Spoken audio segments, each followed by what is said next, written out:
Morbius, the living vampire. I was first introduced to the character back during the 90s Spider-Man animated series, and they had to change around what his ability was, where he didn't suck out your blood with his teeth. No, he had these weird, creepy little suckers on his hand, and he would drain you of your plasma, which is entirely more terrifying when you think about what plasma is, and just the nature of how he worked in that series. It was just like, wow, that's actually more scary. But the thing was, with Morbius, he's not a character that works on his own. I've seen multiple attempts, read multiple comics. He's not a terrible character. It's just that it's hard to get him out of that supporting character role.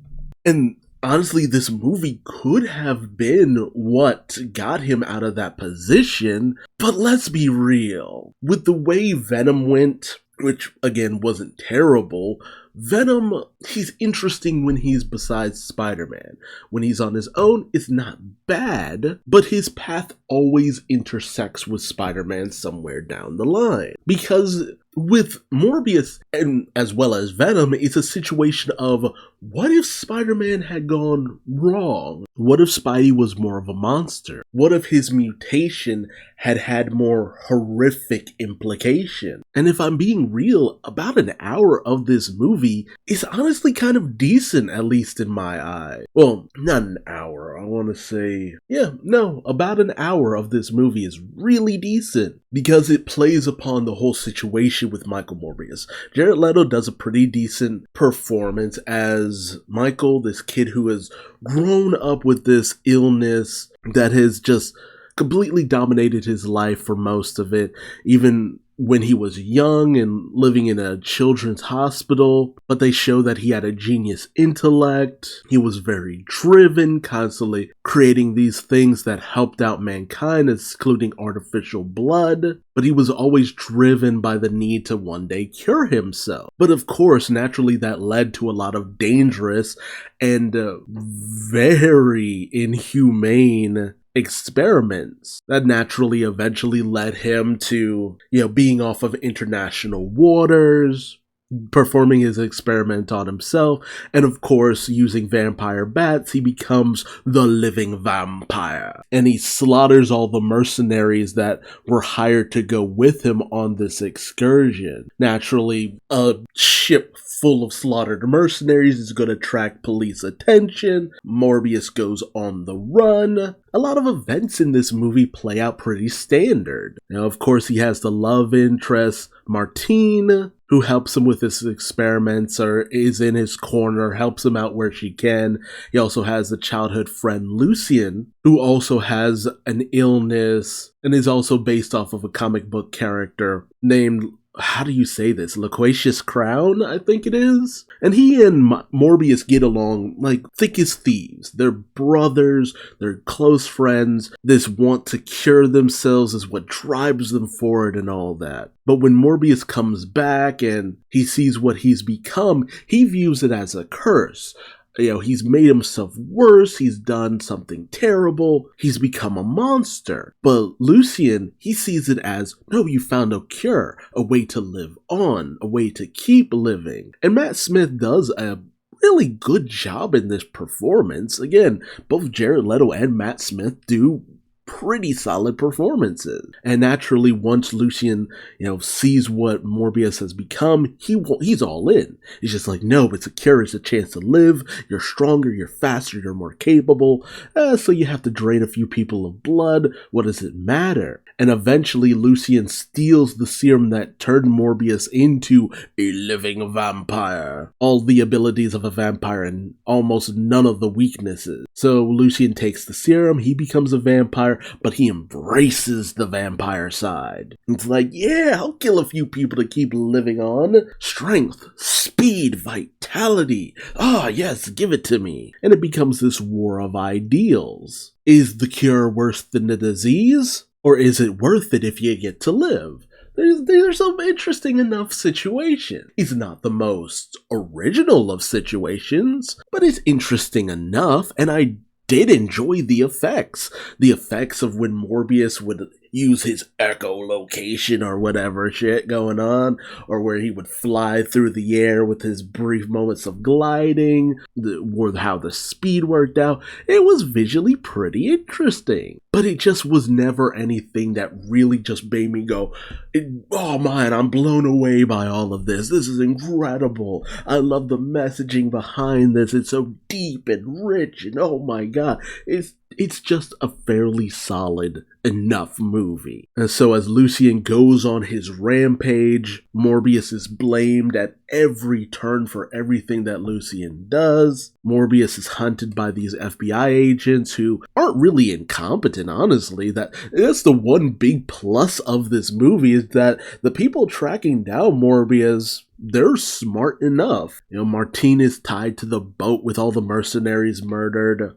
So of course they go and question her, and they almost immediately find out about Morbius. Kind of hard to hide who you are when it's not like he wears a mask or anything like that. I will say they do try to mask a lot of the more malicious things that Michael Morbius does by having him be like, oh, he assaulted criminals, mercenaries, it's all good. He drinks the artificial blood that he created conveniently. But they do say that over time, he's not going to be able to just survive off of artificial blood. Although that never comes to pass, that he can't survive off of it. That never really becomes an issue in the end. Lucien goes on a rampage, and Matt Smith is kind of hamming up a lot of the performance, but I can buy it as the thought of someone who has been able to dance on his own for the first time.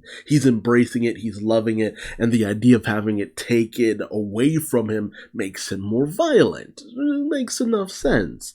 What kind of gets me from time to time is the fact that sometimes Morbius is a little playful in how he does things. He goes off after these counterfeiters in order to take their lab so that he can create antidote to the vampirism. And just the scene of when he confronts the guys, it's kind of cringeworthy in a lot of places. And once you get to the final confrontation between Michael and Lucien, where Lucien kidnaps Martine and injures her, Michael finds her and she's bleeding out, and she tells Michael to drink from her or whatever.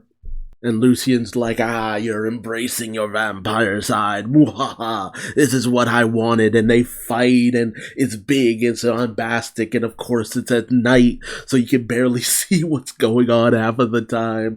It's a CGI fest, and the effects that were actually visually interesting at first start to just kind of muddy everything that's going on.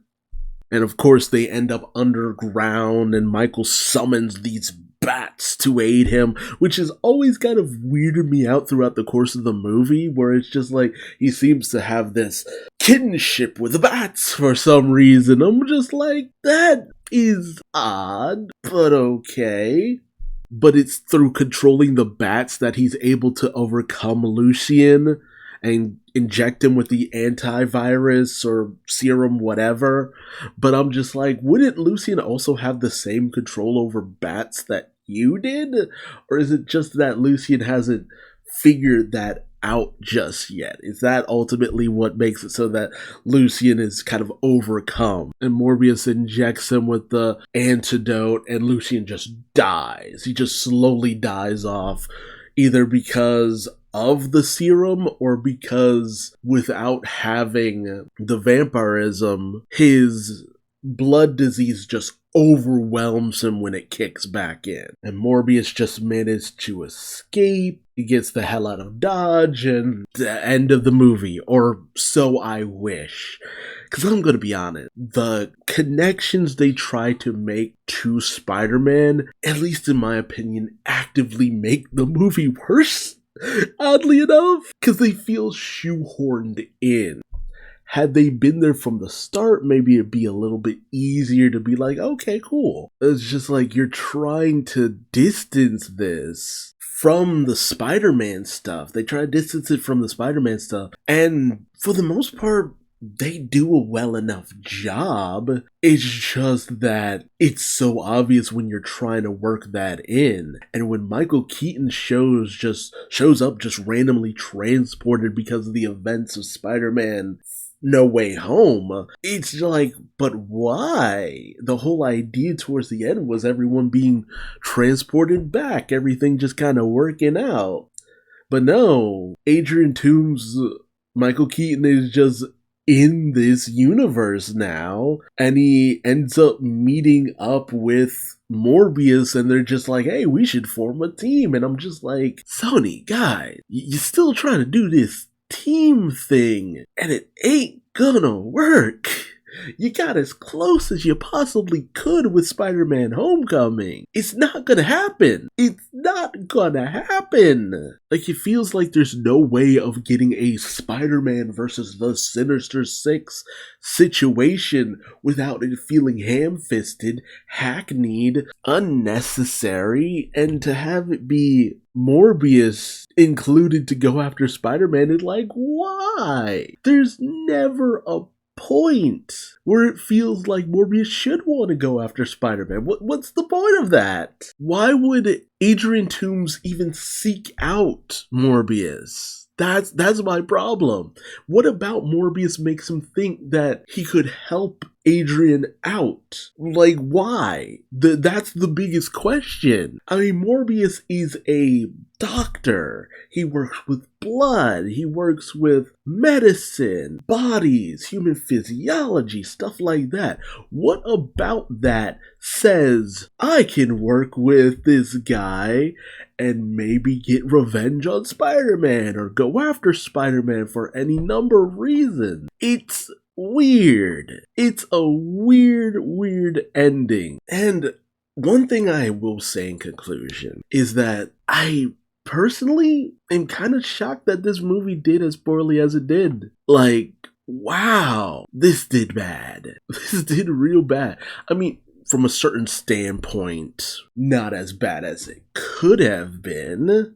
And it made back double its budget, so in my eyes, that's at least somewhat of a success. But in the eyes of a big studio like Sony, oh no, this is flaming dumpster fire. I expected this to at least maybe do 300 million, 200 million at the lowest, but only 163 million. Like, whoa, that's not good. That is so not good. Like, no, this is not getting a sequel. And considering that even Venom, the second Venom movie, did significantly less than the first one, I don't know, Sony, y'all really need to start rethinking this. Because, I mean, say what you will about the MCU Phase 4 and how well that's going. It has its bumps, it's not the best, it could be better, yada yada yada, but at least it draws people in. At least it draws people in. This, to have a movie that does so poorly?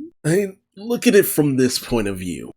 Currently the lowest grossing Marvel movie, MCU movie, is The Incredible Hulk at 264 million. The fact that this movie couldn't even crack that, when even Black Widow, which was released the same year, can do better. No, baby, no.